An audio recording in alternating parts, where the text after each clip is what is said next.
سمندری جانور جیسے مچھلی، مینڈک، کیکڑا وغیرہ اور دوسرے جو سمندری جانور ہیں جو سمندری میں پیدا ہوتے ہیں، اسی میں مرتے ہیں، اسی میں گل سڑ کر ختم ہو جاتے ہیں۔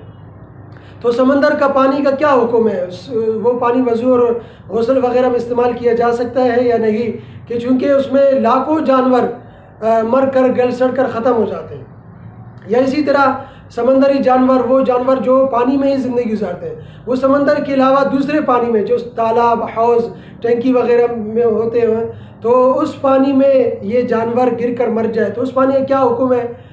وضو اور غسل وغیرہ میں استعمال کیا جا سکتا ہے یا نہیں؟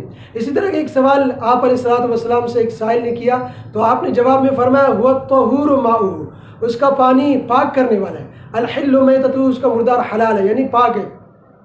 کیونکہ مردار وہ جانور ہوتا ہے جو جس میں دم مسفوح ہوتا ہے، بہنے والا خون ہوتا ہے، اور وہ اپنی موت مر گیا۔ تو سمندری جانوروں میں بہنے والا دم مسفوح، بہنے والا خون نہیں ہوتا، کیونکہ خون والا جانور کو اس پانی میں رہ نہیں سکتا۔ اور دم مسفوح، بہنے والا خون، وہ خون ہوتا ہے جو رگوں میں ہوتا ہے، رگوں میں چلتا ہے۔ اسی لیے آپ نے دیکھا ہوگا حلال جانوروں کو ذبح کرنے کا حکم دیا جاتا ہے، اس لیے کہ ذبح کرنے سے جو رگیں کٹ جاتی ہیں، اس میں جو رگوں میں جو خون ہوتا ہے، بہنے والا خون، وہ نکل جاتا ہے۔ اس لیے مچھلی کو ذبح کرنے کا حکم نہیں ہے، کیونکہ اس میں دم مسفوح خون ہوتا ہی نہیں۔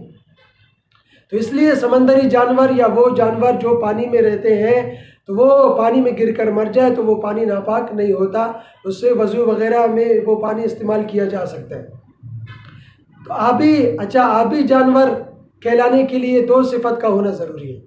ایک تو یہ ہے کہ وہ جانور پانی ہی اس کا مسکن ہو، پانی میں رہتا ہو، اور دوسری صفت کہ اس کے بچے اور انڈے بھی پانی میں ہوں۔ تو اسی لیے اگر ایسا جانور ہے جو خود تو پانی میں رہتا ہو لیکن اس کے بچے اور انڈے پانی میں نہ ہوں، جیسے بطخ وغیرہ ہے، تو وہ اگر پانی میں گر کر مر جائے تو پانی اس سے ناپاک ہو جاتا ہے۔ اس لیے ایک صفت تو ہے پانی میں خود تو رہتا ہے لیکن دوسری صفت نہیں ہے۔